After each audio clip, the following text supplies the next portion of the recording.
Joining us now with his perspective is Noah Blackstein. He's senior portfolio manager at Dynamic Funds. And Noah, the question is, are we in a recession? But then the second question to that is, what do you do if you're looking at the stock market? Are there opportunities or not? Well, I think that whether we are or not, the hindsight will probably tell us, and revisions will tell us.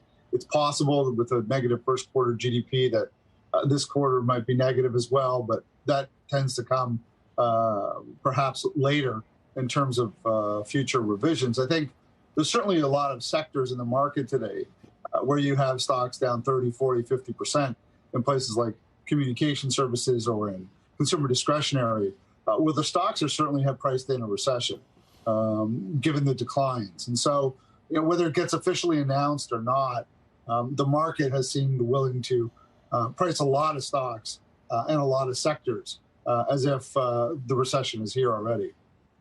I mean, is that good news if you're somebody who's looking to put money into the market? Worst case is already baked in, or no?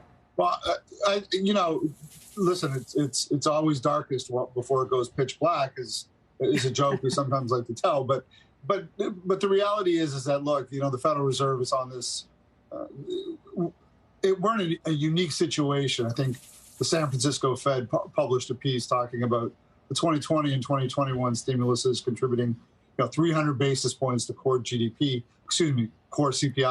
over the last little while. And now the Federal Reserve since December, whether it's in draining liquidity through reverse repos or raising interest rates, or every time the stock market goes up, getting on television to try and talk it down, the Federal Reserve is trying to rein in a lot of that fiscal stimulus. But the reality is that inventories have ballooned.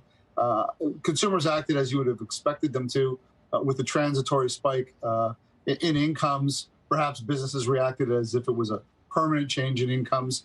And now, I think we're beginning to see the effects of the near doubling of mortgage rates and really the anniversary in March of the last checks that kind of went out. So it's going to be more difficult to figure out if it was the Fed tightening that did this, if it was, the overall market that did it by raising rates on its own. But there's no question that there's a slowdown here for sure that's impacting a whole host of sectors.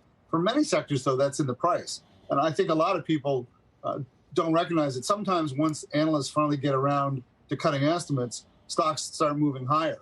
So if there was any period of time where you really need to look at the longer term, and I mean out the next 3 years, not the next 3 days or 3 weeks, it's now. If you can't find stuff to buy when things are down 30 to 50% or even 25 to 30%, then I'm not sure what you're doing. If you're waiting for everything to be on the 52-week high list before you buy, well, that's just a different strategy, I guess. Okay, that is the most optimistic read I've heard in a long time, that yes, things are on sale if you have a longer time frame. If you're not doing that, then what are you doing?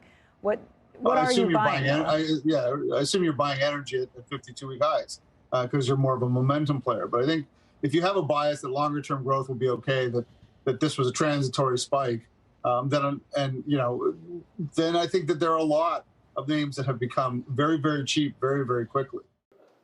Shepard Smith here. Thanks for watching CNBC on YouTube.